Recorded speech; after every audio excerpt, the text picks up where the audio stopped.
আমি আগে আপনাদের সাথে বিভিন্ন রকমের কেকের রেসিপি শেয়ার করেছি, কিন্তু আজ নিয়ে এসে একটু ভিন্ন ধরনের আর ভিন্ন স্বাদের একটা কেকের রেসিপি নিয়ে। নমস্কার বন্ধুরা, আমি ঝিনুকের রান্নাঘরে আপনাদের সবাইকে স্বাগত। আজ আমি আপনাদের সাথে শেয়ার করে দেখাবো কিভাবে পাকা কলা দিয়ে একটি সুন্দর সুস্বাদু একটি কেক তৈরি করে নিতে পারেন, তারই একটি সহজ সিম্পল রেসিপি। কেকটা অত্যন্ত স্পঞ্জি হয় আর মাত্র কয়েক মিনিটে আর কয়েকটা উপকরণ ব্যবহার করে সহজেই এরকম কিন্তু কেক আপনারা চটজলদি বাড়িতে তৈরি করে নিতে পারবেন, যেটা আপনারা বাচ্চা থেকে বড় যে কারোর সাথে শেয়ার করে নিতে পারবেন। আর বাচ্চারা কেক পেলে এমনিতেই খুশি হয়ে যায়, আর ব্যানানা থাকার কারণে এই কেকটা কিন্তু স্বাদও আরও দ্বিগুণ বেড়ে যায়। তাহলে দেরি না করে চটজলদি এই কেকের রেসিপিটা শুরু করা যাক। এই ব্যানানা কেকটা বানানোর জন্য সবার প্রথমে আমি এখানে 3টে কলা নিয়েছি। একটা ছুরির সাহায্যে কলাগুলোকে আমি ছোট ছোট টুকরো করে নিচ্ছি। আপনারা কিন্তু পাকা কলা যদি একটু বেশি পরিমাণেও মজে যায় সেক্ষেত্রেও কিন্তু ব্যবহার করতে পারেন। এবারে কলাটাকে আমি মিক্সিং জারের মধ্যে দিয়ে একটি পেস্ট তৈরি করে নেব। টুকরো করে রাখা কলাগুলো দিয়ে দিলাম, আর এখানে দিয়ে দিচ্ছি 1/2 কাপ পরিমাণে, ওজনে প্রায় 125 গ্রাম চিনি। যেহেতু কলাটাও অনেকটা পরিমাণেই মিষ্টি থাকে, তাই চিনিটা একটু কমই এখানে ব্যবহার করলাম। মিক্সির ঢাকাটা বন্ধ করে স্মুথ পেস্ট আমি এখানে তৈরি করে নিয়েছি। এবারে এই পেস্টটাকে আমি একটি বড় পাত্রের মধ্যে ঢেলে নিচ্ছি, যেহেতু এখানে আমি অনেক কিছু আরও অ্যাড করব। সমস্ত পেস্টটা ঢেলে নেওয়া হয়ে গেলে এখানে দিয়ে দিচ্ছি 1/4 কাপ পরিমাণে সাদা তেল। আপনারা সর্ষের তেল একদমও ভুল করে ব্যবহার করবেন না, কেক বানানোর ক্ষেত্রে কিন্তু সবসময় সাদা তেল বা বাটারের ব্যবহার হয়। অল্প কিছুটা পরিমাণে দিয়ে দিলাম এখানে ভ্যানিলা এসেন্স। এবারে খুব ভালো করে সমস্ত কিছুকে একদম সুন্দর করে মিশিয়ে নিতে হবে। মিনিট 2-3 সময় নিয়ে খুব ভালো করে মিশিয়ে নেবেন। দেখুন খুব ভালো করে এখানে মিশিয়ে নিয়েছি। এবারে এর সাথে কিছু শুকনো উপকরণ আমি ব্যবহার করব। একটা চালনি রেখে নিয়েছি। এখন দিয়ে দিচ্ছি 1 কাপ পরিমাণে এখানে ময়দা, ওজনে প্রায় 250 গ্রাম। চালনি দিয়ে ময়দাটা খুব ভালো করে চেলে নিতে হবে, যাতে কোনো রকম কোনো দলাভাব না থাকে। দিয়ে দিচ্ছি 3 চামচ পরিমাণে গুঁড়ো দুধ। কেকের ক্ষেত্রে গুঁড়ো দুধ ব্যবহার করলে কিন্তু স্বাদটা কিন্তু খুবই দ্বিগুণ বেড়ে যায়।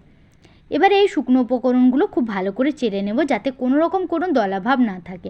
আর যদি কোনো রকম ময়দার মধ্যে কোনো কিছু নোংরা ভাব থাকে, সেটা কিন্তু এইভাবে চেলে নিলে সেটাও বেরিয়ে যায়। সমস্ত ময়দা আর গুঁড়ো দুধটা ভালো করে চেলে নিয়েছি। এবারে এই সমস্ত কিছুকে খুব ভালো করে মিশিয়ে নেব। অল্প কিছুক্ষণ সময় নিয়ে ভালো করে এইভাবে মিশিয়ে নেবেন। আর কেক বানানোর ক্ষেত্রে কিন্তু একটা রোটেশনেই সমস্ত পেস্টটাকে মিশিয়ে নিতে হবে। যদি আপনারা যেরকমভাবে ইচ্ছে ঘোরান, সেক্ষেত্রে কিন্তু কেকটা একদমই ভালোভাবে ফুটবে না। অল্প অল্প করে দুধ দিয়ে একটা স্মুথ পেস্ট আমি এখানে তৈরি করে নিয়েছি। এবারে কেকটা যাতে ভালোভাবে বেক হয়, দিয়ে দিচ্ছি 1 চামচ পরিমাণে বেকিং পাউডার আর অল্প কিছুটা পরিমাণে বেকিং সোডা। অল্প একটু দুধ দিয়ে আবারও ভালো করে মিশিয়ে নিচ্ছি।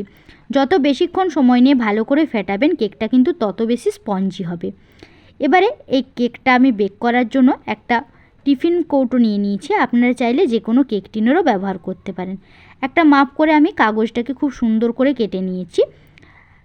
অল্প কিছুটা দিয়ে দিচ্ছি সাদা তেল। তেলটা দিয়ে ভালো করে সমস্ত টিফিনের গায়ে আমি লাগিয়ে নিচ্ছি, যাতে কেকটা বেক হওয়ার পর খুব সহজেই উঠিয়ে নিতে পারি। যে কাগজটা আমি কেটে রেখেছিলাম, সেই কাগজটা এখানে বসিয়ে নিলাম। আপনারা চাইলে কিন্তু এর জায়গায় বাটার পেপারও ব্যবহার করতে পারেন, বা যদি কাগজের ব্যবহার করেন একদম কিন্তু সাদা কাগজ ব্যবহার করবেন। কোনো রকম লেখালেখি করা কাগজ একদমই ব্যবহার করা যাবে না। কাগজের চারপাশে খুব ভালো করে সাদা তেলটা বুলিয়ে নিয়েছি। এবারে কেক বানানোর জন্য যে পেস্টটা রেডি করে রেখেছিলাম, সেই সম্পূর্ণ পেস্টটা এর মধ্যে ঢেলে নিলাম। এবারে এটাকে সাইডে রেখে আমি একটি বাটির মধ্যে নিয়ে নিয়েছি কিছুটা পরিমাণে টুটি ফুটি। আপনারা চাইলে এখানে ড্রাই ফ্রুটেরও ব্যবহার করতে পারেন। অল্প কিছুটা পরিমাণে ময়দা এখানে ছড়িয়ে নিলাম। ময়দা ছড়িয়ে নেওয়ার কারণে কেকটা বেক হওয়ার পর যাতে টুটি ফুটিগুলো কেকের তলায় না পড়ে যায়, তাই অবশ্যই ময়দাটাকে কিন্তু ছড়িয়ে নেবেন। 2 হাত দিয়ে খুব ভালো করে কেকের বাটিটাকে এইভাবে ট্যাপ ট্যাপ করে নিচ্ছি, যাতে ভেতরে যদি কোনো হাওয়া থাকে সেটাও বেরিয়ে যায়। এখন টুটি ফুটিগুলো ওপর থেকে আমি ছড়িয়ে নিচ্ছি।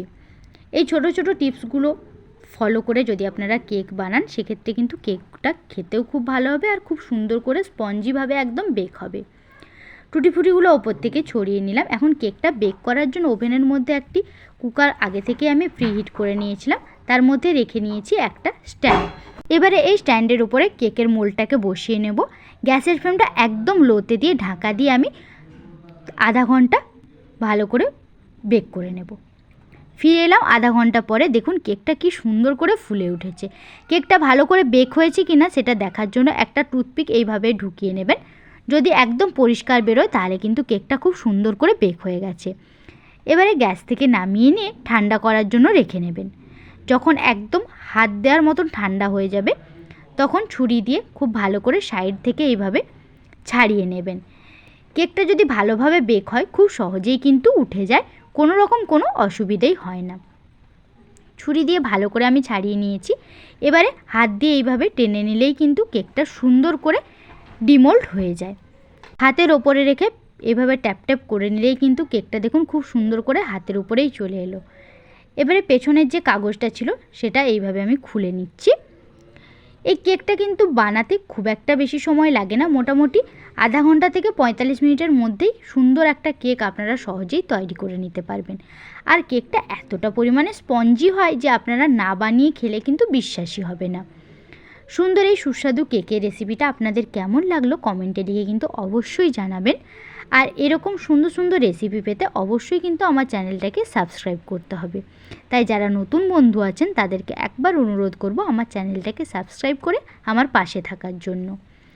দেখুন কেকটা কতটা পরিমাণে স্পঞ্জি হয়েছে। আমি হালকা হাতে চাপ দিচ্ছি, তাতেই কিন্তু কেকটা একদম সুন্দর করে স্পঞ্জি ভাবটা বোঝাই যাচ্ছে। কেকটা যেমন দেখতে সুন্দর হয়েছে সেরকম খেতেও কিন্তু অত্যন্ত সুস্বাদু হয়। বাচ্চা থেকে বড় প্রত্যেকেই কিন্তু এই কেকটা খুবই সুন্দর করে আর আনন্দ ভরে খাবে। তাই অবশ্যই কিন্তু একবার বাড়িতে এই কেকটা বানিয়ে বাচ্চাদের টিফিনেও পরিবেশন করতে পারেন বা নর্মাল খাওয়ার জন্যও। সবাইকে অনেক অনেক ধন্যবাদ জানিয়ে আজকের এই রেসিপিটা শেষ করলাম। সবাই ভালো থাকবেন, সুস্থ থাকবেন। ফিরে আসছি অন্য কোনো রেসিপি নিয়ে। ততক্ষণের জন্য সবাইকে অনেক অনেক ধন্যবাদ।